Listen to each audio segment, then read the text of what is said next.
জল এখন ঠান্ডা হবে। হ্যাঁ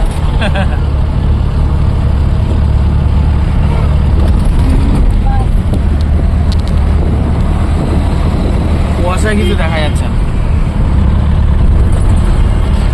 এ কি তাকাও, কুয়াশায় আমাদের দেখা যাচ্ছে।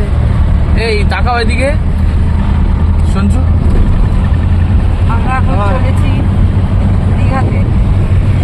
এদিকে সৌহার্য, সৌহার্য তাকাও। ইয়ার এই যে, ওই সকাল সকাল সাডেন প্ল্যানে বেরিয়ে পড়েছি দীঘাতে।